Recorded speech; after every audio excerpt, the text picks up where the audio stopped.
BBC Breakfast. Now, there have been many inspirational stories over the last few weeks of people who are doing their bit to support the NHS. Yeah, I don't know if you were watching yesterday morning. We had a rather special moment because we were lucky enough to speak to 99-year-old Tom Moore, who told us about the challenge he set himself to raise money for the health service. This is no ordinary challenge, this one. Absolutely not. He's walking 100 laps of his garden. That's before he has a 100th birthday at the end of this month. It's already raised lots more money than he even imagined was possible. Take a look. Step by step, Captain Tom Moore is doing his bit in the fight against coronavirus. During the war, he served in India and Burma. Now, at the age of 99, he's raising money for the NHS by aiming to complete 100 laps of his garden before his 100th birthday at the end of this month.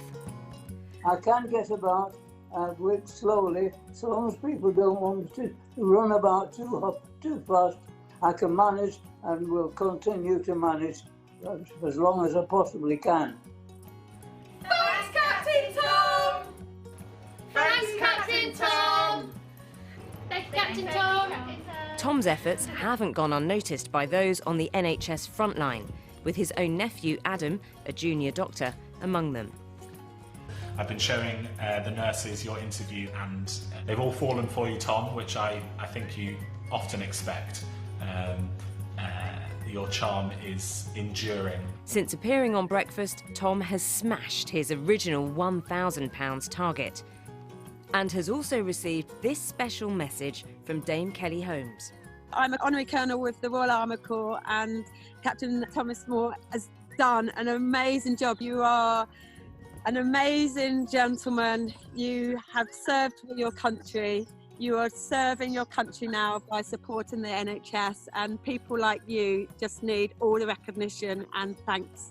So thank you from myself and from everybody at the Royal Armoured Corps and the NHS for everything you're doing.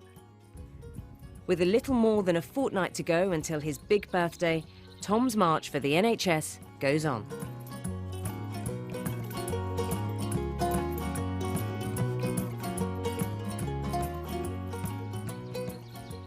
He's going to do it. He's absolutely going to do it. Let's talk to Tom's nephew, who's also a doctor, Adam Bricky. Adam, good morning to you.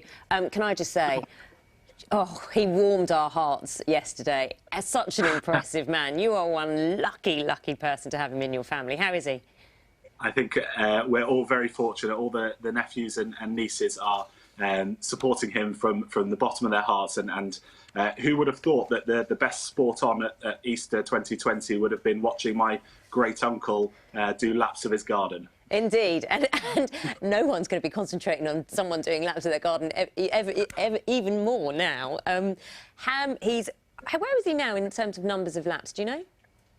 I'm unsure. To be honest, despite what he said yesterday, he's difficult to keep up with, Uncle Tom. He really does motor around when he wants to. So he is raising loads more money than he thought was possible, and you know, partly because we spoke to him as well. How's he feeling about that? I think he's absolutely delighted. Uncle Tom concocted this challenge and is setting about it with such gusto and Yorkshire charm. That of a far younger man, and I think he's raised over £70,000 at the last time I checked, and I just want to say a huge thank you to Uncle Tom, because he really is giving a morale boost to so many of us in hospitals and on the front line. So thank you, Uncle Tom. And of course you are in a position to say thank you because you are a paediatric doctor. Tell us about how life and work is for you at the moment. So it's unprecedented times. We are preparing the best we can. We have prepared. There's a sense of camaraderie amongst the hospital specialties that I have really enjoyed seeing. Obviously, I can't stress and I can't belittle how stressful some of our colleagues are finding it, and the decisions that many of them are having to make are weigh heavy on their minds. But this is the job that this is the vocation, this is the life that we chose to lead, and we will do it to the very best of our abilities. I think that I've spoken to many junior doctors, as is the way it goes when you've been to medical school. All of your friends seem to be medics and in the healthcare profession. And all of them have been overwhelmed by the support that we're getting from all sectors of society, which is so powerful, whether it be the multinational companies that are giving free or discounted services to the NHS staff, all the way to the children who are colouring in rainbows and sticking them on their windows. It really does mean so much to all of us in the NHS. So thank you to everyone. It's, you know, whenever we talk to people who work for the NHS, it never fails to surprise me that when we try to say thank you to you, you end up saying thank you back. That's kind of the attitude you have. Let's talk about great Uncle Tom, your great Uncle Tom, again. Hopefully we will be speaking to him on his birthday, and when he reaches the 100 laps mark, he's doing this, and you say he's a tour de force almost in terms of why he wants to do this. It's important to him, isn't it? And he must be so proud of you being part of the NHS. I'm so proud of Uncle Tom, just like the whole family.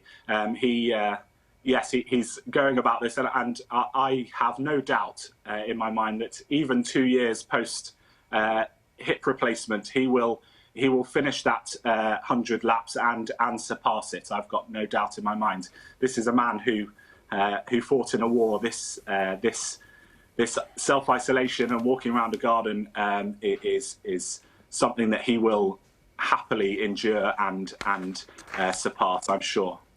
Adam Bricky, Tom's nephew, thank you for giving us some insight into Tom, but I'm going to say an even bigger thank you for the work you're doing. I wish you well and all your colleagues well as well, and good health, and stay safe, and thank you. Thank you. And be in no doubt, here on BBC Breakfast, we will be following Tom's progress very, very closely. And Yes. as his great nephew said just then, the first time I saw that image of him doing the lap, I thought straight away, he's going to do that. Without doubt. We've got a virtual invitation to his virtual birthday party anyway. Excellent.